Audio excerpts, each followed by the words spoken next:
pessoal, tudo bem com vocês? Estamos mais uma vez aqui no canal Saberes Psíquicos, neste mês maravilhoso que é o mês de maio, né, Cris? Lindo, mês lindo. Para a gente falar sobre um assunto muito importante, né? Hoje nós vamos falar sobre a mãe suficientemente boa.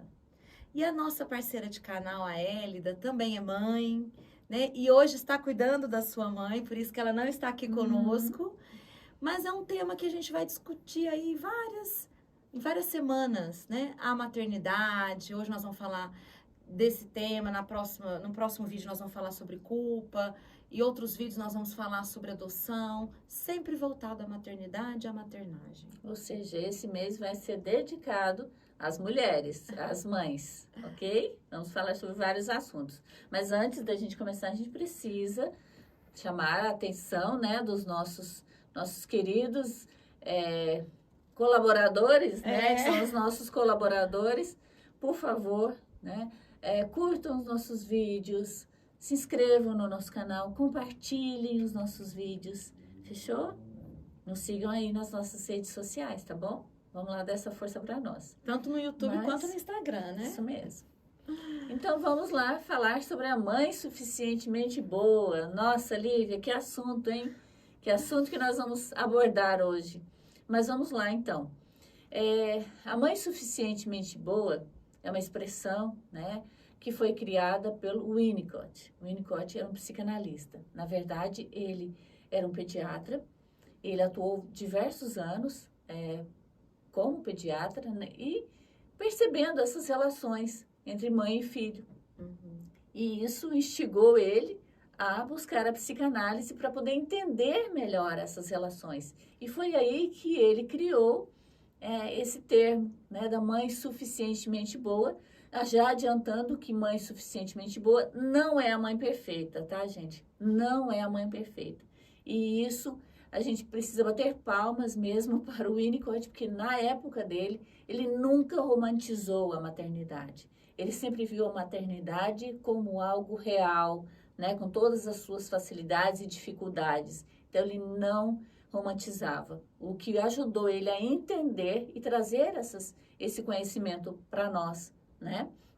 Então, ele, a partir dessas relações construídas entre mãe e filho, que ele começou a entender o quanto essa relação influencia na formação da psique do indivíduo. Então, olha o nível de responsabilidade, olha o quanto é importante a formação, a construção de uma relação saudável entre mãe e filho, né? Então, e esse é um momento muito especial na vida de uma mulher, porque, segundo ele, a mulher, ela deixa, no momento em que ela se torna mãe, ela deixa em suspenso ela enquanto mulher, né? Ela deixa em suspenso as suas próprias necessidades para se dedicar às necessidades da criança, a suprir a necessidade da criança naquele momento, que é totalmente dependente dela.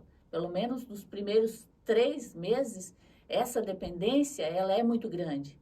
Porque até os 3 primeiros meses, a criança entende que são a mesma coisa. Ela e a mãe são a mesma coisa, né? Então, a partir dos 3 meses, que a mãe também consegue identificar isso e consegue trabalhar essa adaptação de uma maneira melhor, porque ela já começa a conhecer o seu filho, conhecer a criança, entender um pouco do choro, da necessidade e tudo mais, para aí sim ela conseguir suprir adequadamente a necessidade daquela criança.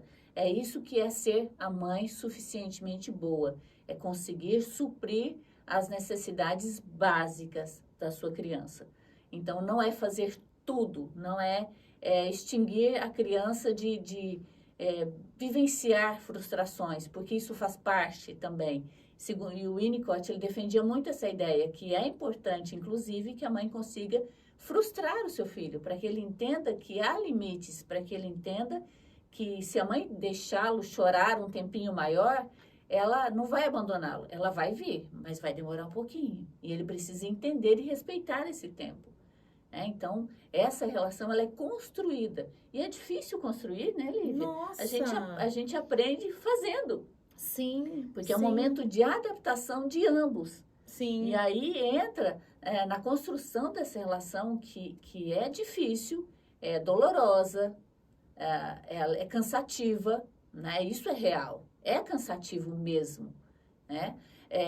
Precisa da rede de apoio. A rede de apoio entra ali nesse momento da maternagem para ajudar, fazer com que a mulher nesse momento, a mãe nesse momento, também se sinta acolhida, protegida, o que é necessário. Porque se não tiver essa rede de apoio, a mãe, por ser um momento em que ela tem um desgaste emocional muito grande, ela vai chegar ao momento em que ela vai ter a depressão pós-parto, né? Que é muito comum. E isso que motiva, essa dificuldade nessa adaptação causa a depressão pós-parto. Então, a gente precisa cuidar da mãe nesse momento, ter essa rede de apoio para que a gente entenda. E, enquanto mãe, entender que você não é perfeita, que você não tem que ser perfeita.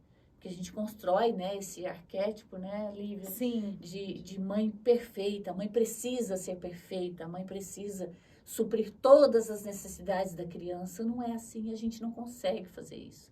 E nessa questão que você traz, Cris, de frustração, a gente observa muito nas teorias psicanalíticas o processo de introjeção e projeção. Né? Tem muitas mães que têm dificuldade de reconhecer quem elas são. Né? No sentido de, nesse reconhecimento de quem eu sou, quais os outros papéis que me pertencem.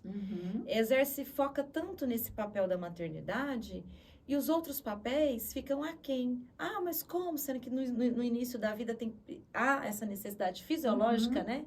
Principalmente quando a mãe amamenta, é uma necessidade muito constante da mãe com o bebê. Mas é importante esses processos de análise, porque essa romantização, a gente observa que tem muitas pessoas que vão crescendo, amadurecendo, e se tornam muito dependentes emocionalmente de suas mães. A gente observa muito isso na clínica, na sala de aula, né? Na insegurança de muitas crianças quando vão brincar com outras crianças. Da importância dessa cisão, desse movimento materno, né? De entender que o sujeito veio de si, mas que esse sujeito é outro sujeito. É outro sujeito. Que esse sujeito tem a sua subjetividade, tem os seus desejos, tem as suas crenças, e que serão diferentes das suas. Porque a gente observa muito esse processo de identificação e projeção e essa simbiose. Muitas vezes, quem é quem? Né? Você vê o reflexo de um no outro, do outro em si. E se a gente for observar as nossas próprias histórias familiares, o quanto nós herdamos das nossas mães, né? O quanto nós parecemos com as nossas mães. Tem muitas características que a gente adora, vislumbra, idealiza. Tem outras que a gente não gostaria. Mas né? nós replicamos o comportamento. Replicamos a todo momento o comportamento, porque nós aprendemos ali na convivência. Né? Então, essa adaptação, essa convivência que começou ali no nascimento, ela vai continuar, ela precisa ser saudável. É por isso que ser a mãe suficientemente boa, não a mãe perfeita. Porque a perfeição, primeiro, que ela não existe. Se você tentar ser perfeita, você vai cometer erros, né? Contra si, seu filho, porque aí vem os excessos, né? Porque às vezes você acha, para você ser, até porque ser suficientemente bom é uma percepção muito subjetiva, né, Lívia? Às vezes, para mim, determinados aspectos são necessários, para a Lívia são outros, então a gente precisa entender isso, os excessos, o excesso de atenção, ele é prejudicial, ele é doentio. O excesso de desatenção, o oposto disso também é. Né? Então, a gente precisa conseguir manter esse equilíbrio. Né? Esse equilíbrio, eu entendo que você entende no momento em que você consegue se identificar como ser humano, como indivíduo, que tem suas próprias necessidades e entende que o outro é outro indivíduo e tem suas necessidades. O que a Lívia acabou de falar. Né? Aí sim quando você tem essa percepção real, aí sim você consegue pensar nesses limites, aí sim você consegue conciliar, né? Ter parâmetros, né? Mesmo para analisar, né? Qual é a necessidade dessa criança? Porque, como você disse, uma mãe que dá muita atenção para a criança, foca muito na criança, muitas vezes ela limita como se a criança ficasse numa bolha, Uhum. né? E quer controlar o tempo todo a Uhum. conduta, o comportamento daquela criança. Uhum. Uma mãe que já não propõe atenção é negligente. E aí entra a questão até de de violência psicológica, negligência, que aí Exatamente. é tema de outro vídeo, né? Uhum. É uma mãe que não está oferecendo os cuidados mínimos que aquela criança precisa. Então, essa balança é complexa. Muitas vezes o pai é muito coercitivo, ele tem medo do filho se perder na vida, né? Uhum. Muitos falam assim, eu tenho medo do meu filho errar muito, do meu filho não ser uma boa pessoa, não ser uma pessoa do bem. E aí coage, agride, muitas vezes agride, né? Tem dificuldade de conversar, de dialogar, Em e aí outros castigos. momentos, cobra da mãe. Da mãe. Olivia, cobra da mãe. Então, assim, essa equilíbrio, né? Dessa relação, o que é saudável, até que ponto que é saudável, é bem complexo mesmo, da gente entender e pensar, né? Mas o que é importante é que você se sinta como indivíduo, que você se valorize, porque nós temos inúmeros papéis, né? E cada um é importante, que a gente, enquanto mulher, né? Você precisa ter o mínimo. Quando você está com uma criança pequena, é difícil até de você se alimentar adequadamente, mas é importante que você se alimente adequadamente, porque aquele indivíduo depende de você, mas você precisa estar bem para cuidar do outro, certo? Então, esse equilíbrio, a gente precisa pensar muito sobre isso e entender que é importante que você sinta a necessidade e tente fazer com que aquela necessidade seja suprida minimamente, mas não tem problema de você frustrar a criança, não tem problema de você não atender todas as necessidades dela. E né? não tem problema de você delegar para alguém. Quando exato. você fala da rede de apoio, né? Muitas mães, mas eu não sei se o pai vai saber trocar a fralda certinho, corretamente, se a avó vai dar com a temperatura adequada. O outro é o outro. A gente precisa delegar. Às vezes você precisa delegar o bebê para os cuidados de alguém, para você tomar um banho e aquele banho te ajudar enquanto processo de saúde mental. Você precisa dormir. Às vezes um outro cuidador vai cuidar do bebê para você dormir, descansar, reparar o sono, para que você consiga, né, ter a saúde mental e buscar essa temperança, né? Quando você fala em equilíbrio, eu lembro essa temperança. Dessa virtude, né?